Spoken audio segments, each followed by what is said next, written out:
আজকে আমি যার কথা আপনাদের সামনে বলতে চলেছি তাকে কে না চিনি, যার একটা রিল সোশ্যাল মিডিয়ায় আসলে মিলিয়নে ভিউ হয়। ছোট থেকে ছোট, বড় থেকে বড় সমস্ত ভারতের মানুষ যাকে এক নামে চিনি, যার একবার দর্শন পাওয়ার জন্য লক্ষ কোটি মানুষ বৃন্দাবনের রাস্তায় ঘন্টার পর ঘন্টা অপেক্ষা করতে থাকে।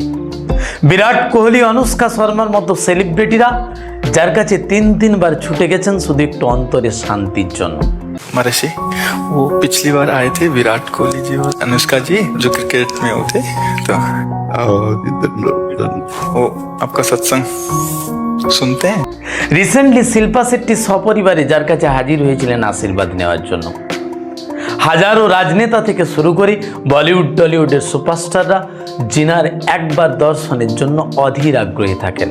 হ্যাঁ, আমি আজকে আপনাদের সামনে যার জীবনী বলতে চলেছি তিনি আমাদের পরম পূজনীয় শ্রদ্ধেয় শ্রী প্রেমানন্দ মহারাজ জি। কে না চিনি, কে না জানে ওনার নাম। ওনার হাসি বাচ্চা ছেলের মতো নিষ্পাপ, ওনার কথা সোজা অন্তরে গিয়ে লাগে। আপনারা শুনলে অবাক হবেন যে এই মহান মানবটি দীর্ঘ 18 বছর ধরে দুটো কিডনি ফেল অবস্থায় মানবতার জন্য নিরন্তর সেবা করে চলেছেন। আপনার যদি একটা কিডনি খারাপ হয়ে যায় তো আপনি কি করবেন?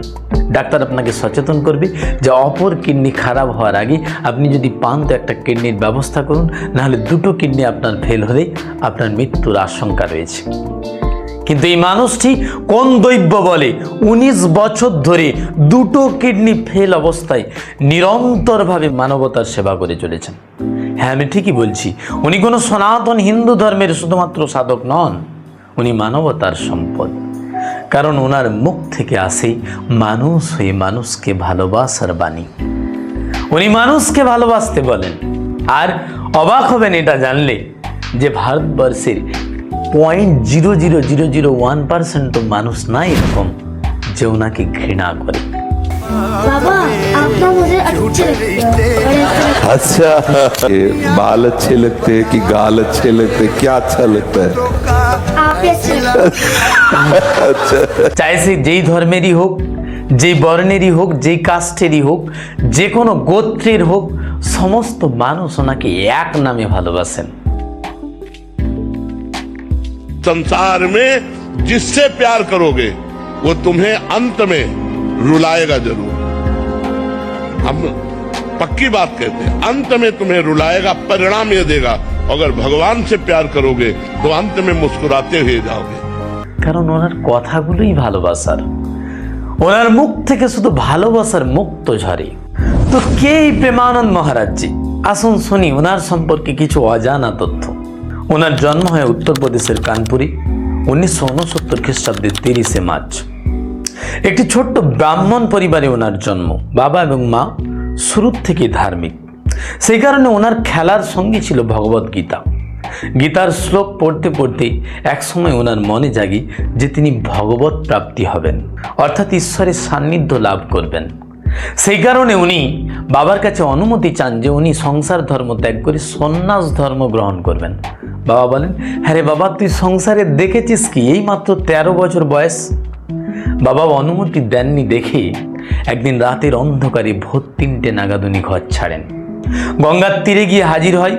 মাথার উপরে না কোনো ছাদ, পরার জন্য না কোনো বস্ত্র, চট সেলাই করে শুরুতে পরতেন। যখন অঝোরে বৃষ্টি পড়তো, প্রচণ্ড কনকনে ঠান্ডা, থাকার কোনো জায়গা নেই, কারো বাড়িতে গিয়ে আশ্রয় চাইলে কেউ আশ্রয় দিতে চাইতো না, তখন তিনি গোয়াল ঘরেও রাত কাটিয়েছেন। তারপরে এক মহান মানুষের সান্নিধ্যে আসেন এবং তিনার সংস্পর্শে আসার পরেই তিনি ধীরে ধীরে বৃন্দাবনমুখী হন। আর সেই বৃন্দাবনে এসেই এই মহারাজের জীবন পাল্টে যায়।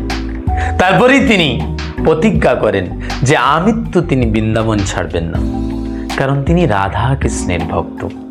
সবসময় অপরকে বলেন যে নাম জপ করো, রাধা রাধা বলতে থাকো। কিন্তু তিনি কোনো ধর্মকে ছোট চোখে দেখেন না, সবকেই বলেন তুমি নিষ্ঠার সাথে তোমার নিজের ধর্ম পালন করো।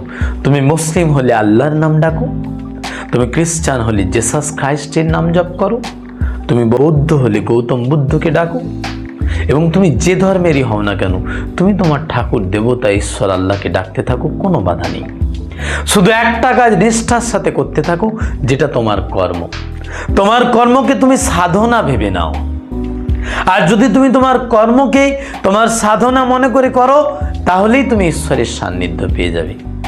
এই মর্মে নিরন্তর তিনি লক্ষ কোটি যুবকের মনে এক অসাধারণ সাড়া ফেলেছেন, যার ফলে যুব সমাজ যারা হিংসা, মারামারি, কাটাকাটি এই সমস্ত কিছুতে ব্যস্ত ছিল, যারা রাতের অন্ধকারে বিভিন্ন পাপাচারে লিপ্ত ছিল, সেই সমস্ত মানুষগুলো একটু একটু করে সত্যের দিশারি হচ্ছে, সত্যের পথে আসছে।